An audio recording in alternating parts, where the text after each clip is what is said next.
Hello అండి, చూస్తున్నారు కదండి చేపలండి. అస్తమాన చేపలండి అనుకుంటున్నారా? మాకు ఎక్కువ అయ్యే దొరుకుతాయండి. చేపలు తీసుకొచ్చారు. అందులో రకరకాల చేపలు ఉన్నాయి. దాంట్లోనూ గోదావరి నాటు జల్లలండి. చూసారండి, జల్లలు ప్రత్యేకమైన సెపరేట్ చేస్తుంది వాటిని వండుకుంటాం కొరకని. చూసారండి, అవి గోదావరి నాటు జల్లలు. మామూలుగా చెరువుల్లో కూడా ఉంటాయండి నాటు జల్లలు, కాలువల్లో ఉంటాయండి. అవి కాకుండా గోదావరిలో కూడా ఉండేటటువంటి నాటు జల్లలండి. అవి చాలా అంటే చాలా రుచిగా ఉంటాయండి. అసలు జల్లలు అంటే రుచిగా ఉంటాయి. వాటి కొంచెం ముళ్ళులా ఉన్న బాగు చేసుకుని తింటే కనుక చాలా బాగుంటాయండి. ఆరోగ్యానికి కూడా మంచిది. ఏ విధంగా వాతం ఇలాంటివి ఏమి ఉండవండి. అంచేత ఆమె చేపలు తీసుకొచ్చారు. అందులో రకరకాల ముగ్గు చేపలు, మామూలు ఇంకా మోసపరుగులు, ఇంకెన్నో రకాలు ఉన్నాయండి. వాటన్నిటితో పాటు ఈ గోదావరి నాటు జల్లలు ఎక్కువగా ఉన్నాయండి. ఇవన్నీ గోదావరి చేపలే. చూసారండి, వాటిని ప్రత్యేకపరిచింది అవి అంతవరకు వచ్చినాయండి. నాటు జల్ల ప్రత్యేకించి కూర వండుతామని వాటిని వేరు చేయించాను. ఇవన్నీ కొన్ని నాటు జల్లాలండి. అవన్నీ బాగు చేసి ఇచ్చిందండి మాకు ఆమె. చూసారు, వాటిలో ఉల్లిపాయలు, అలాగే పచ్చిమిర్చి, టమాటో, ఇంకా మరి చింతపండు, మామిడికాయ తీసుకున్నానండి. అందులోకి ఈ రోజుల్లో ప్రతి కూరలో మామిడికాయ వేసుకుంటే బాగుంటుంది కదండి. చాలా అంటే చాలా రుచిగా ఉంటుంది. చేపలు ఇంకా బాగుంటుందండి. మామిడికాయ ముక్కలు కూడా తీసుకున్నాను. చింతపండు కూడా కొంచెం నానబెట్టుకున్నానండి. చూసారండి, ఇప్పుడు ఈ ఉల్లిపాయలు ఇవన్నీ కూడా తీసుకుని వీటిలోకి మసాలా అండి. ధనియాలు, జీలకర్ర, అల్లం, వెల్లుల్లి, కొంచెం చెక్క, లవంగ, యాలకు కూడా వేసుకోవాలి. చేపలు కాబట్టి కొబ్బరి ముక్కలు వేసుకోవాలండి. గసగసాలు అన్నీ వేసుకుని తీసుకోవాలండి. ఇవన్నిటిని చక్కగా ఏం చేసుకోవాలంటే మరి మిక్సీ పట్టుకోవాలి. ఆ మిక్సీ పట్టుకున్నప్పుడు దాంట్లోనే కొంచెం ఒక టమాటా కూడా వేసి పెట్టేసుకోవాలండి. ఆ రకంగా పేస్ట్ చేసి పెట్టేసుకోవాలి. చూసారండి, జల్లలన్నీ కూడా శుభ్రంగా బాగా చూసారండి. అవన్నీ కూడా జల్లలండి.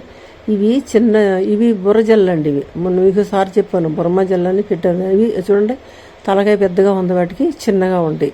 వాటిని ఏమంటారంటే బుర్మా జల్ల లేక బుర్ర జల్ల అంటారు. అవి కూడా నేను వీడియో పెట్టాను, చాలా మంది చూసారండి. ఇవి తలకాయలు, కళ్ళు కూడా పెద్దగా ఉంటాయండి. ఈ మామూలు జల్లకైతే, ఈ నాటు జల్లకైతే తల సన్నగా ఉంచండి. తల సన్నగా ఉంది, కళ్ళు చిన్నగా ఉంటాయండి. ఇవన్నీ కూడా నాటు జల్లలో ఆ కొంచెం చూపించాను చూడండి. అవి వరుసగా పెట్టినాయి. ఇది మామూలుగా నాటు జల్లేనండి. ఇది నేను పళ్ళెల్లో పెట్టి చూపించిన చిన్నవి వరుసగా పెట్టినవి అవి బుర్మా జల్లండి. వాటిని వేరుగా ఒకసారి నేను వీడియో చేశాను, చూడకపోతే చూడండి. అలాగే అవన్నీ కూడా ఇవి కూడా కొంచెం నేను కలిపేసి వండేసి వేస్తున్నామండి. వీటన్నిటికీ తగినటువంటి మసాలా తీసుకున్నాను కదా, అవన్నీ సిద్ధం చేసేసుకుని వండుకుంటే కనుక ఈ జల్ల కూర వేడిగా ఉన్నప్పటికంటే చల్లారిన తర్వాత అంటే చాలా టేస్ట్గా ఉంటుందండి. వాటి మాంసం కూడా బాగా రుచిగా ఉంటుందండి. ముళ్ళు ఉంటుంది, ఒకే ఒక ముళ్ళు ఉంటుంది. వెన్నులో ఒకే ముళ్ళే ఉంటుందండి. ఆ ముళ్ళు తీసేసుకుంటే ఆ తలకాయలు కూడా నవిలితే చాలా రుచిగా తలలోనే ఉంటుందండి. అది రుచి అంతా కూడా జల్లల్లోనూ తలలో ఉంటుంది. సాధారణంగా చేపలు అంటేనే తలకాయల్లో రుచిగా ఎక్కువ ఉంటుందండి. తలలోను ఆ మెదడుతోటి చాలా బాగుంటుంది. ఇక ఈ జల్ల అయితే కనుక ఇంకా బాగుంటాయండి. చూసారండి, ఇవన్నీ కూడా నేను సిద్ధం చేసేసుకున్నాను.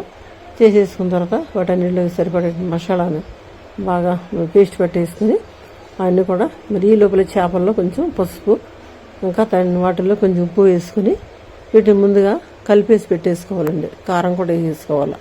కారం, పసుపు, ఉప్పు వేసుకుని ఈ చేపల్ని కలిపేసి పెట్టుకోవాలి. చూసారండి, మూడు తీసుకుని అందులో వేసేసాను.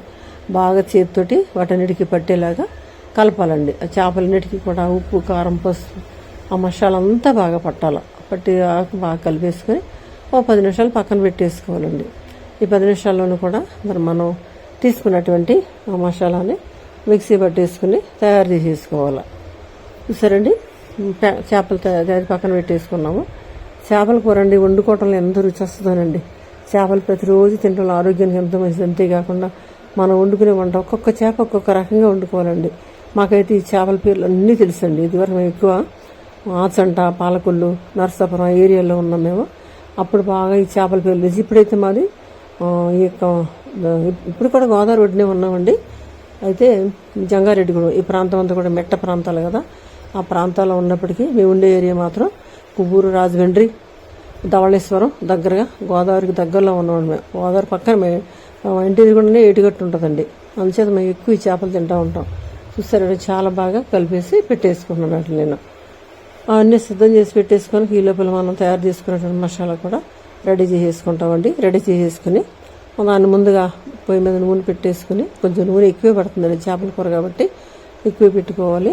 ఆ చేపల్లోనూ అన్నీ కలిపేసుకుంటూ పక్కన పెట్టేసుకుని మరి మనం తీసుకున్నటువంటి మసాలా ముద్దను ముందుగా ఆ నూనెలో వేసి బాగా ఎర్రగా వేయించుకోవాలండి. నూనెలో వేసి బాగా వేయించుకున్న తర్వాత అవి వేగుతూ ఉండగా అప్పుడు మనం తీసుకున్నటువంటి చూసారండి మసాలా అవన్నీ కూడా మిక్సీలో వేసుకుంటున్నాను.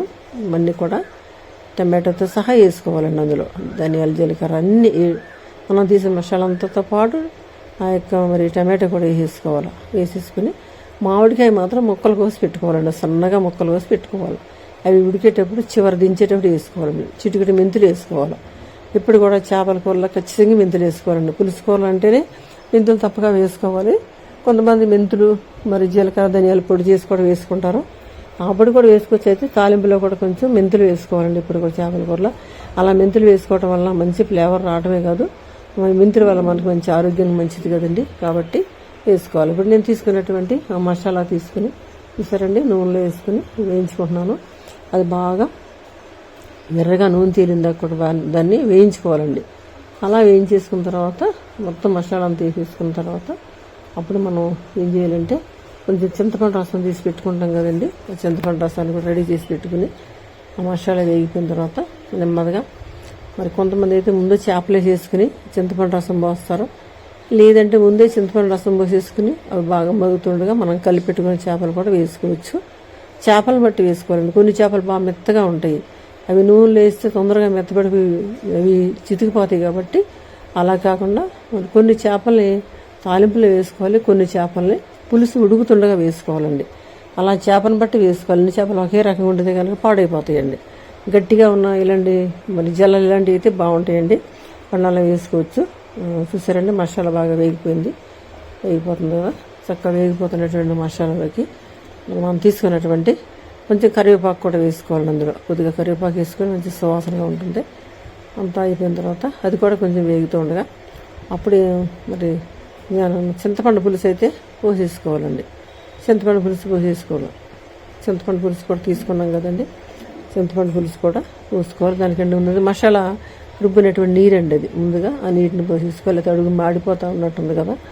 కాబట్టి మసాలా కదండి త్వరగా అడుగంటిపోద్ది. అందుకని కొంచెం వాటర్ దానికి కలిపేసుకోవాలి. కలిపేసుకుంటే తప్పుడు చింతపండు రసాన్ని కూడా నెమ్మదిగా వేసేసుకోవాలండి. చింతపండు రసం తీసుకున్నాం కదండి, ఆ రసం కూడా నెమ్మదిగా వేసేసుకోవాలండి. ఈ చింతపండు రసం ఆ నీళ్లు ఉడుకుతూ ఉన్నప్పుడు మరుగుతూ ఉన్నప్పుడు మనం తీసుకున్నటువంటి చేపలను చక్కగా ఆ పులుసులో వదిలేసుకోవాలి. ఆ పులుసులో వదిలేసుకొని ఆ చేపలకు కూడా ఉడుకుతూ ఉండగా అప్పుడు లాస్ట్ ఏం చేయాలంటే చేపలు కొంచెం ఉడుకుతున్నాయి అనుకున్న ఎక్కువసేపు పట్టదండి. చేపలు కూడా ఎక్కువ టైం ఏంటంటే ఒక 20-30 మినిట్స్ కంటే ఎక్కువ చేపలు ఉడకకూడదు. చేపలు బట్టి అంతకంటే ఎక్కువ ఉడికితే బాగోదండి, చివిడిపోతాయి చేపలు.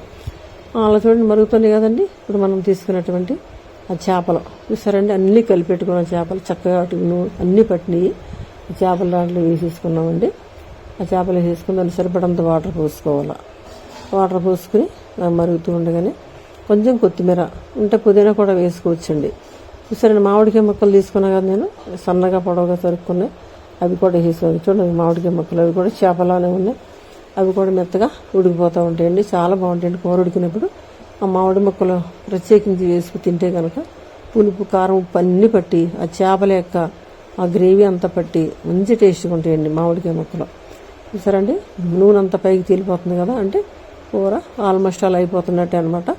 అప్పుడు మనం తీసుకున్నటువంటి కొత్తిమీర సన్నగా తరుక్కున్న కొత్తిమీర వేసేసుకుని దాన్ని కొంచెం ఒక 2 నిమిషాలు కూడా అక్కర్లేదండి. కొత్తిమీర వేసుకొని వెంటనే మళ్ళీ మూత పెట్టి దించేసుకోవటమే. ఆయిల్ పైకి ఎప్పుడైతే కూర తేలిపోతుందో అప్పుడు వెంటనే కూర ఏదైనా సరే రెడీ అయిపోయినట్టే. సరేండి అదిగోండి కొత్తిమీర చల్లేసుకుందాం. చేపల కూరలు ఎంత కొత్తిమీర వేసుకున్నా అంత బాగుంటుందండి. తాజాగా ఉన్న కొత్తిమీర అయితే ఇంకా బాగుంటుంది. మాకు అప్పుడే ఇప్పుడు రోజు వస్తాయి కదా ఆకుకూరలో, తాజాగా ఉందండి కూర వేస్తున్నానండి. చేపల కూరలో కొత్తిమీర వేయగానే మంచి ఫ్లేవర్ వస్తుందండి, రుచిగా ఉంటుంది. సరిగా కొత్తిమీర మన ఆరోగ్యానికి కూడా చాలా అంటే చాలా మంచిదండి. కాబట్టి కొత్తిమీర కూడా చల్లేసుకుని అంతేనండి మూత పెట్టేసుకోవాలి. ఒక్క 10 నిమిషాలు వేడిపోయి మీద ఉంచేయాలండి కూరని. స్టవ్ ఆఫ్ చేసేసిన తర్వాత వేడిపోయి మీద కూరని 10 నిమిషాలు ఉంచేసుకుని కొద్దిగా చల్లారిన తర్వాత మనం సర్వ్ చేసుకోండి. చూడండి చేపలు చాలా బాగా ఉడికింది కదండి, కనపడుతుంది కదా కూర ఎంతో చక్కగా కనపడుతుందండి. మంచి గుమగుమలు ఆడిపోతూ ఉంది. మీకంటే మరి వీడియోలో వాసన తెలియదు కదండి, చూడటానికి అయితే కనపడద్దు. కానీ చూసారండి మరి ఎంత బాగుందో కూర, చాలా బాగుందండి. మరి మీరు కూడా ఇలాంటి చేపలు రకరకాల చేపలు దొరికితే వండుకోండి, తినండి, ఆరోగ్యంగా ఉండండి.